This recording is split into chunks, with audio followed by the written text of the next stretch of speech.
बाक्सा बरपेटानि 20 बोसोर बैसोनि सासे लाइमोन हिनजावसानि दुखुनांथाव जाथाय।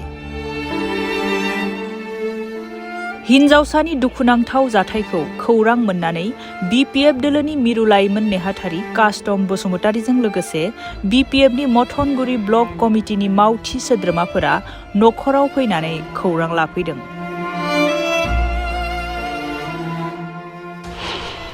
बिपिएफ दोलोआ खौरां लानायनि गेजेरजों मोजां फाहामथाय लाहोनो थाखाय जा एसे हायो रांनि अनसुंथाय होनाय जादों।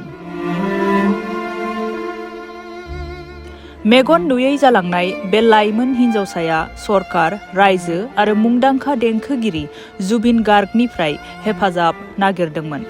रांखावरि गैजायै गरिब नखरनि फिसाजो संगिताया गोजौ फरायसालियाव फरायबाय थानाय समनिफ्रायनो थाइसे मेगननि नुथाय गोहोआ खमायलांदोंमोन। बेनि उनावनो नखरा दाहार लानानै रायजोनि गुबुन गुबुन हस्पिटालजों लोगोसे नेपालावबो मेगन नायजाहैदोंमोनब्लाबो जेबो मोजां फिथाइ मोनाखै। दायो संगिता दासनि थाइसे मेगना आबुङैनो नुयि जानायजों लोगोसे गुबुन थाइसे मेगनाबो नुथाय गोहोआ लासै लासैनो खमायलांदों। नाथाय जोबथारनायाव राङारि लोरबां एबा रां गैयैनि थाखाय बिफा भुमिधर दासआ गावनि फिसाजोनि मोजां फाहामथाय होनो हायियाव हालाय हाफाय जानांदों। बे समावनो खौरां मोननानै बिपिएफ दोलोनि मिरु लाइमोन नेहाथारि कास्टम बसुमतारीया संगिता दासनि नखरसिम नुजाथिहैयो। जायनि थाखाय खौरांनि गेजेरजों खाफाल गाज्रि संगिताया आसाम सरकार आरो बिटिआर सरकारजों लोगोसे मुंदांखा देंखोगिरि जुबिन गार्ग आरो अनसुला रायजोनि हेफाजाब नागिरदोंमोन। আমি এটা নিউজ দিছিলোঁ আৰু সেই নিউজটো চাই বহুত মানুহে খা খবৰ লৈছিলে আৰু সেয়েহে আজি হাগ্ৰামা মহিলাৰী ছাৰে আমাৰ ঘৰত এটা দল পঠিয়াই দিছে আৰু মোক আৰ্থিকভাৱে সহায় কৰিছে। সেয়েহে মোৰ ফালৰ পৰা হাগ্ৰামা ছাৰক বহুত ধন্যবাদ আৰু আগন্তুক দিনত মোৰ চিকিৎসাত সহায় কৰিব বুলি মই আশা ৰাখিলোঁ। मानाव गेदेर हाग्रामा महिलारी सारा जोंखौ संगिता दासनि नखराव थिनहरदों। संगिता दासआ बाक्सा जिल्लानि सिङाव रायजो जानाय सासे 20 बोसोरनि फरायसा गथ'।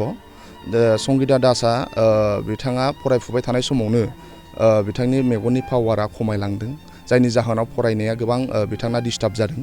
संगिता दासआ गोरिब नखरनि सासे फरायसा।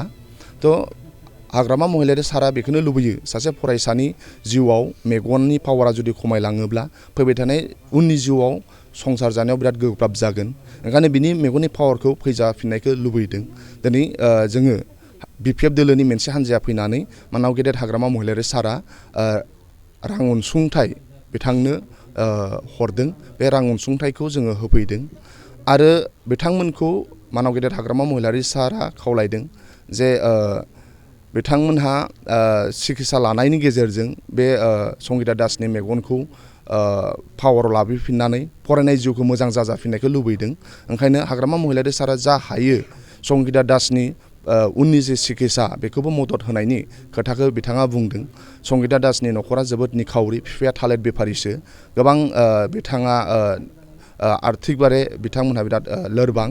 ओंखायनो साननैसो सिगां जे ससियेल मिडियायाव मोनसे खौरां प्रसार खालामदोंमोन, बेखौ नुनानै मानाव गेदेर हाग्रामा महिलारी सारा जोंखौ फाथायहरदों।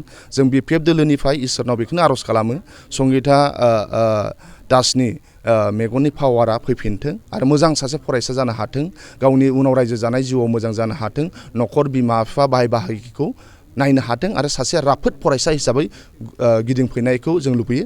आरो फैबाय थानाय समाव बिपिएफ दोलोनिफ्राय जा हायो बेखौ सहाय खालामनो थाखाय जों बिपिएफ दोलोनि मानाव गेदेर हाग्रामा महिलारी सार आरो जों बिपिएफ दोलोआ बिथांमोनजों जों दिनै सावरायफैदों।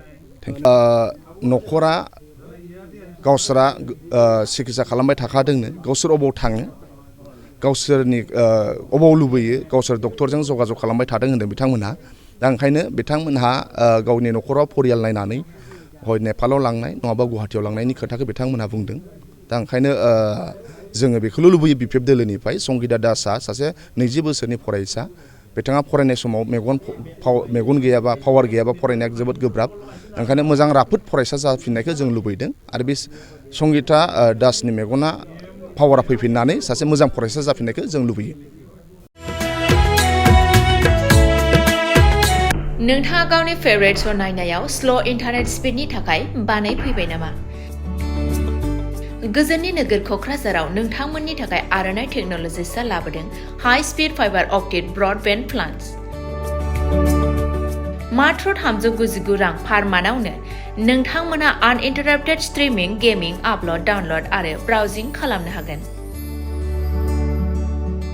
आबुङै मिथिनो थाखाय गाहायाव होनाय वेबसाइटआव नायनो हागोन आरो नैबे जानबुं नम्बराव जगाजग खालामनो हागोन।